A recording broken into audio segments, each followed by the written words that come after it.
sini udaranya lumayan membuat Mantap. kita merasa enak tidur, Betul. enak makan. Cuman saya tidak ada perempuan. Aduh, itu yang bahaya itu. Yang kadang perempuan bisa menjadi dua sisi, Asik. penyemangat dan penghancur.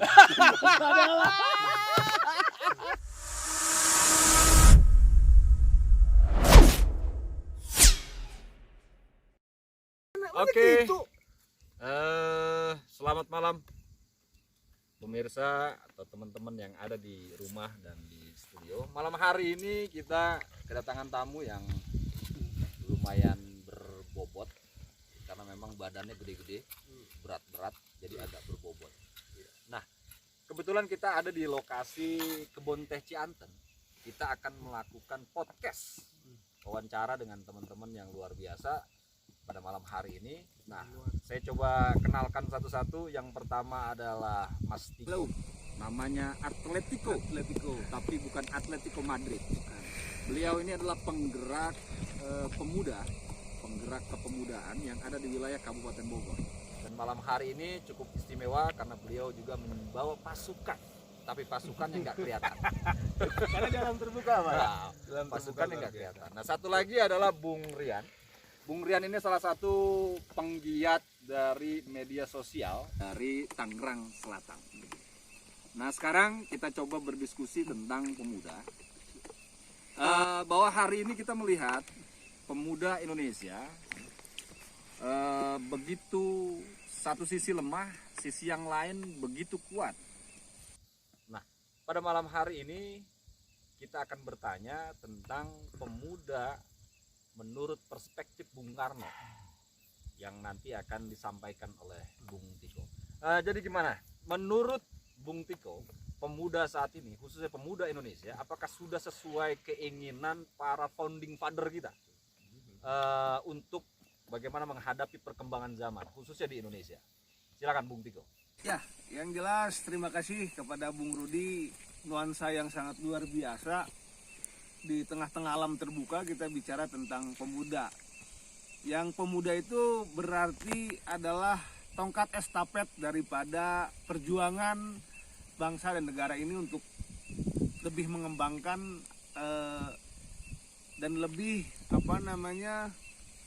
memberikan pemikiran-pemikiran para pemimpin saat ini untuk bisa lebih memperhatikan pemuda, yang mana saat ini di situasi kondisi saat ini, kalau saya lihat dan saya perhatikan, pemuda-pemuda bangsa dan negara Indonesia saat ini ada apa sih namanya, Terafiliasi ya seperti atau itulah, terkotak-kotak atau apa gitu? terkotak-kotak yang jelas seperti itu, terkotak-kotak. Tapi bukan grup musik kotak kan? Oh bukan. Bisa.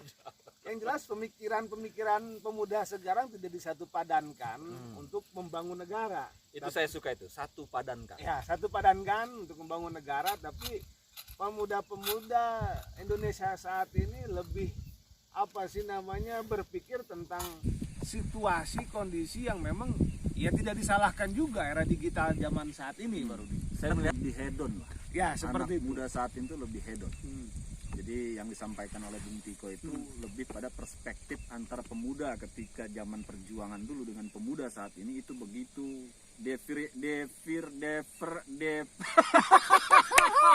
dingin ini karena dingin. Diferensiasinya itu sangat jauh. Betul. Luar biasa ini. Dingin, kita di Ini karena kita 2300. Nah, MDPL, Oh, makanya MDPL, dingin. makanya dingin. Jadi wawancaranya ada sedikit. Jadi ini juga salah satu challenge buat anak muda sekarang, bahwa di situasi yang seperti ini itu pernah dirasakan oleh Jenderal Besar Sudirman, bagaimana dia bergerilya naik turun gunung, nyebrang sungai, melewati bukit untuk bagaimana agar bangsa ini merdeka. Nah, betul sekali. Oleh karena itu kita jangan sampai takut akan bikin tangan gua sakit.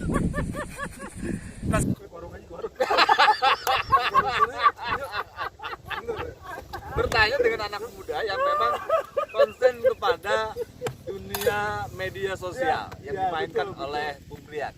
Sedikit ini pemuda-pemuda yang memang diskusi saat ini yang dibutuhkan oleh negara untuk memajukan bangsa dan negara. Di kondisi seperti ini, dinginnya di angka kurang lebih minus asli. Bukan minus banyak gue ini. jadi luar biasa, pokoknya luar biasa deh. Podcast ini luar biasa. Jadi lebih menahan dingin. Seperti ya sekarang, kondisi sekarang gitu. Kita harus bisa menahan segala bentuk cuaca agar apa? Agar tetap kita fokus memikirkan bangsa dan negara Indonesia ini. Bener nggak? Sekarang Bung Rian pandangannya terhadap anak muda saat ini dari perspektif perkembangan zaman media sosial. Silakan Bung Rian. Udah sekarang Ya, luar biasa. luar biasa. Iya. Dari sisi itunya ya, media sosial dan lain sebagainya. Luar biasa banget. Bedakan anak muda dulu. Ya kan, yang taunya cuman telepon umum, koin ngegantung. Iya, gue ingat itu kan. Telepon umum ya kan, Koin jantung. mau nelpon pacar aja Iya. antri. Itu kalau istilahnya, kalau misalnya dulu itu orang yang ke wartel itu udah banyak duit. Betul. Kita yang nggak punya duit pakai koin. Iya, kan. Iya, betul. Wartel kan, tambah lagi kalau update lagi tuh yang zaman dulu itu, tau nggak lo masih inget yang telepon ya? Iya. Itu kan kartu telepon. Yang kalau masuk keluar bolong kecil gitu. Kartu telepon voucher, kayak voucher gitu, kartu telepon. Ya kan? Iya, yang dimasukin dia ada bolong enggak tuh gitu. Bener. Nah, itu dia dulu, zaman dulu. Gua nggak ngalamin. Jadi gua ngalaminnya udah main PlayStation, Bos. Berarti lo nggak ngalamin Nintendo. Nintendo, Nintendo Atari gitu. Sebelum nading dong. Aduh, itu dia betul. Nah, sekarang menurut Bung Rian, anak muda sekarang luar biasa. Iya, karena kan Pandangannya bagaimana? anak muda sekarang kan berjalannya waktu apa ya, update semua ini seluruh dunia lah kasarnya gitu, karena kan perubahan sistem ya kan, pendidikan, pergaulan, teknologi itu selalu tiap jangan pun bukan setiap tahun lagi, tiap bulan pasti update ya kan. Jadi emang kalau misalnya anak sekarang nggak mempelajari zaman kita dulu, kalau sekarang mau taunya ya teknologi aja, tapi kalau dulu kan kita kan mau tahu nih ya kan, sampai koin gantungnya masih diakalin ya kan, berarti kan ada motivasi nih kan, ya kan mau keuntungan ya kan. Nah, zaman sekarang harusnya lebih enak lagi, karena teknologi sekarang kita mau dagang bingung. Kalau sekarang lebih enak, gampang banget ya kan, masuk YouTube ya udah dapet duit. Ya kan. Jadi kalau dibilang kita sekarang masih melek dan masih update tuh sangat bersyukur banget ya kan. Dan banget anak muda sekarang sebenarnya lebih enak ya kan, lebih enaknya yang buat marketing, dagang, terus semuanya lah dalam hal apapun. Internet itu sekarang bagian dari hidup ya kan. Berarti pandangan anak muda sekarang lebih tertuju pada bagaimana menghasilkan uang. Iya. Nah, tidak bagaimana membangun bangsa dan negara. Ini yang saya disayangkan. Ada kontradiktif lah ya. Itu yang harus kita bangunnya adalah bagaimana pemuda-pemuda yang mampu dan bisa menghasilkan finansial dan juga berpikir tentang bangsa dan negara. Jadi selain dia bicara kapital, dia juga bicara tentang ideologi nasionalis. Jelas. Sehingga nanti ketika bangsa ini terus maju dan berjuang, dia tidak lupa Jelas. akarnya. Ya, jelas. Dan itu yang kita rasakan saat ini, agak kehilangan nasionalisme dari anak muda. Betul, karena anak muda sekarang baru lebih berpikir individu. Dia tidak bagaimana berpikir ini Indonesia ini luas dan bagaimana berpikir untuk mensejahterakan masyarakat Indonesia. Betul. Nah, inilah yang harus kita sebagai pemuda itu bangkit. Jadi saya ingat dengan ungkapan dari Haji Bokir, Haji Bokir. Aduh. berikan aku 10 pemuda, akan aku goyang pohon capi. Itu kalau di Betawi. Tapi Kalau Bung Karno kalau apa? Bung Karno berikan 10 pemuda akan guncang dunia.